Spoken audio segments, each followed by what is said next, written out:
People in the crowded street thought they were watching a romantic moment, but they had no idea the kiss was saving a life.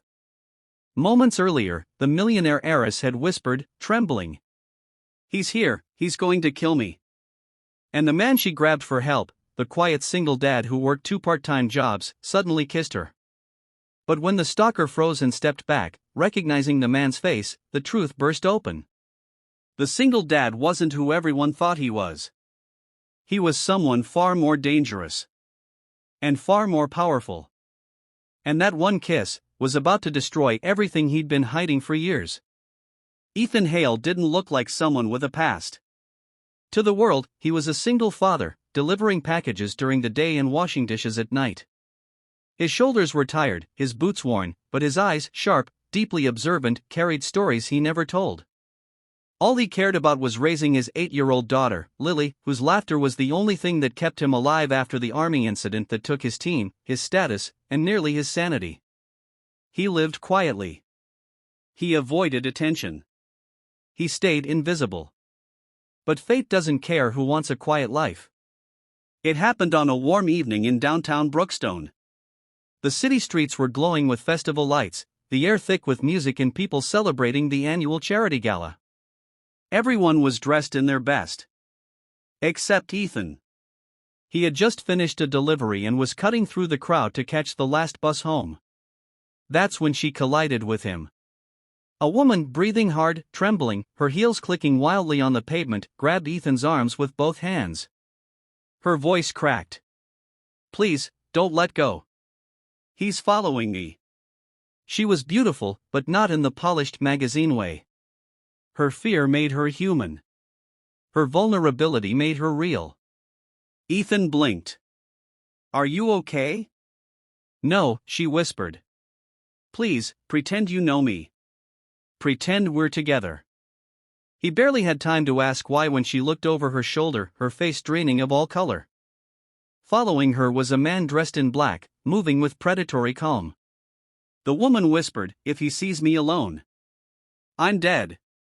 An instinct, pure military reflex, kicked into Ethan's bloodstream.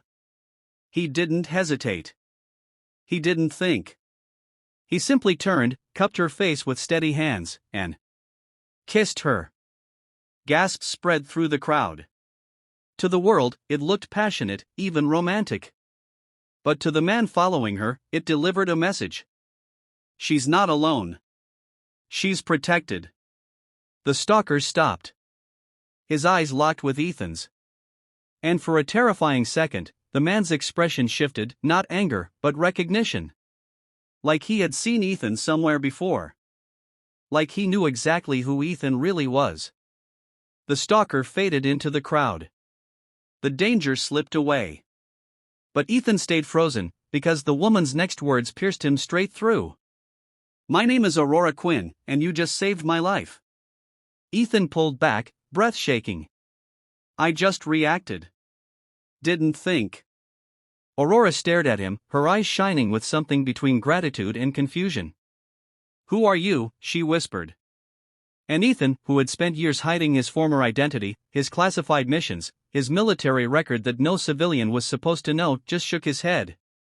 "Just a dad," he said. But she didn't believe it. And neither did the man who had recognized him in the crowd. That night, Ethan walked home with an uneasy feeling in his chest. He had tried so hard to bury his past. Tonight, with one kiss, he may have dug it back up. Aurora Quinn was not just any woman. She was one of the most powerful philanthropists in the state. A millionaire whose name filled newspaper headlines, gala lists, and corporate boards. But none of that stopped her hands from shaking hours later. Her stalker, Marcus Vale, was no ordinary criminal. He was her former fiancé, a charming businessman whose mask had shattered the day she ended the engagement after discovering the truth about him. He was violent, possessive, obsessive. And he had sworn she would never belong to anyone else. Aurora reported him. Got restraining orders. Hired security. Still, he always found her. Always. Tonight, he had cornered her at the gala. She ran out the back entrance, begging security for help, but they were overwhelmed by crowds. If Ethan hadn't been there, she didn't want to imagine what would have happened. Aurora couldn't sleep, so the next morning, she found herself standing outside the small apartment complex Ethan lived in, holding 2 cups of coffee and more questions than she'd ever asked a stranger. When he opened the door, he was still in his worn t-shirt, Lily clinging to his shoulders like a sleepy koala.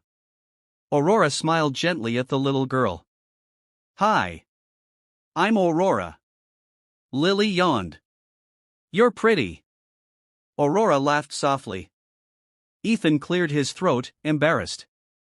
"Ma'am, you didn't need to come here." "I wanted to thank you," Aurora said. "Properly." Ethan stepped aside, awkward. His apartment was small, cozy, full of crayon drawings and hand-me-down furniture. Aurora stood out like a diamond in a bowl of pebbles. But she loved it here. It felt safe. Real.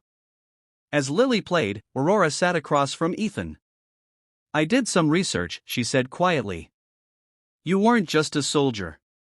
You were part of Ghost Unit 7. Highly classified. Highly dangerous. Your real identity was wiped from records after your team." "Stop." Ethan's voice was sharp but controlled. "That life is gone. I don't want it back." Aurora leaned closer. "But the man who followed me last night recognized you. And that means he knows something I don't." The room fell silent. Lily hummed in the corner, drawing on the floor. Ethan swallowed hard. "He wasn't looking at you. He was looking at me. You're not the only one running from a past you didn't choose." Aurora's eyes softened. "Then maybe we help each other." Before he could respond, a loud knock slammed against the door. Ethan's instincts went razor-sharp. He motioned Aurora and Lily behind him. The knock came again, slow, taunting. Ethan opened the door just a crack. A note slipped through the gap. Written in red ink.